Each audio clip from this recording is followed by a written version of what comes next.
So you were just telling me a couple minutes ago that you had gone to buy a nebulizer and the links to the products are being taken down, and it seems that the powers that be are trying to keep us from purchasing nebulizers. Like, not only are we seeing a combat on natural health products, but I don't get it. Like that, you kind of got my mind blown a little bit here this morning in regards to that. It just doesn't make sense. So Oh, tell me the story. Tell me the story of what you experienced. oh, I get it. I've been hanging around you. I get it. Yeah. So we were talking about nebulizing silver, how powerful that is. And I had been using silver for a while, but just taking it orally. But I had never nebulized because I didn't own a nebulizer. And it seemed like this big clunky contraption that, like, I don't want to deal with it. I'm healthy. I have no reason to use it. So I never dabbled. But the week before Christmas this past year, I found myself feeling normal, but all of a sudden I couldn't smell or taste anything. So Let's stay away from the word behind that, yes, so because we all know what it is. But if from we that, want to keep our if we um, want to keep our channel alive, we'll stay away from that exactly, five-letter word with a number behind it. yeah. Um, but So you, again, there's no confirmed, but take with that what you will. We're going to be cryptic here for obvious reasons, but so I was like, well, I was taking the silver orally and I felt great. I actually had amazing energy, but I still couldn't taste my food, and I wanted to taste my food after like 2-3 days. And so I hit up Doug. I was like, Doug, or no, before that, because we were just starting to get to know each other. So I was like, I don't want to like bug Doug over this. Let me try and figure it out. So I was searching how to nebulize silver. Like, I wanted to figure out the ratio, and, I wanted to do it right. And so as I was going on this journey of how to nebulize silver, like, I was finding that a lot of the websites that give clear instructions how to do it, like, all their links were taken down. Like, I would click on a video and it's like, oh, doesn't exist anymore, sorry. And then I finally had found Ben Greenfield's video, and it was an amazing tutorial. And so therefore he had a link on the nebulizer that he uses, which I wanted a trusted source. And so I just went with his nebulizer and I clicked on it, purchased it. And then literally, like, my brother wanted to buy the same one 2 days later, and that whole like company was gone. I couldn't find them on Amazon. And even in my history of purchases on Amazon, like, it just didn't exist. I would click on like where that order had been, and it would just show like that error, a little dog saying, oops, we're sorry, this is no longer here, we don't know what the problem is. So it was just bizarre seeing, like, after, well, it was bizarre, but it made sense after I experienced what nebulizing silver did. And so I didn't explain that yet. And so what happened was I finally received my nebulizer, and I finally hit up Doug. I was like, all right, Doug, how do I, what's the ratios for this? I want to do it right. And so you told me kind of that 50-50 ratio, or 100% if we wanted to. So I went with the 50-50 ratio with distilled water, because the quality of water you use is important too. And literally that same day, so I went from not having any taste, any smell, and I nebulized. I did it every hour. And on that second time of nebulizing, so pretty much within that hour, my taste came back, like that.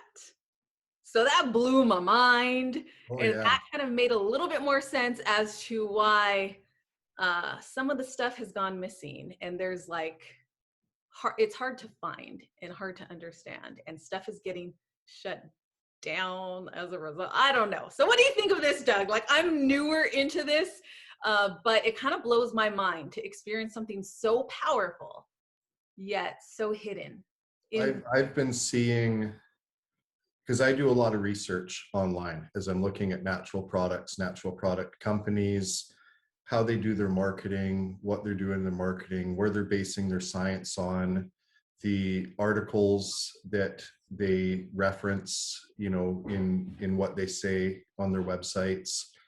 And it's been crazy over the last year, especially at the amount of content that's been removed online. And, you know, if we look at the databases like PubMed and National Institute of Health and Johns Hopkins Society and those ResearchGate, there's so many of these online platforms that doctors and research foundations have been posting information for years and years and years. And just to clarify for a second, there's a big difference between what the FDA classifies as submissible research and what science classifies as submissible research.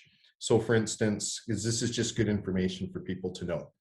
So the information on those sites that, you know, if you go look at the benefits, or if you look at scientific studies on certain botanicals or natural herbs or whatever you're looking for, those are all done, you know, they're third-party lab tested, you know, they're scientifically peer-reviewed journals, you know, the information is completely legitimate.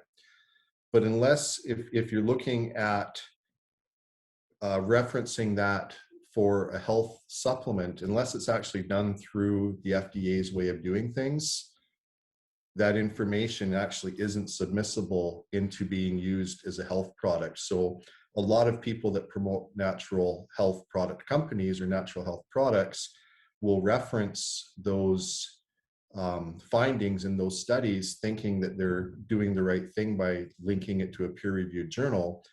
But the FDA can still come down on those companies because it wasn't done under their mandate processes. So just an interesting aspect that people don't understand, that breakage between the science, the studies, and then, you know, how it's submitted. So back to that for a second, is whether it's an FDA article, whether it's a peer-reviewed scientific journal, you know, when it comes to looking up that information, it's interesting to see how much that information is getting removed.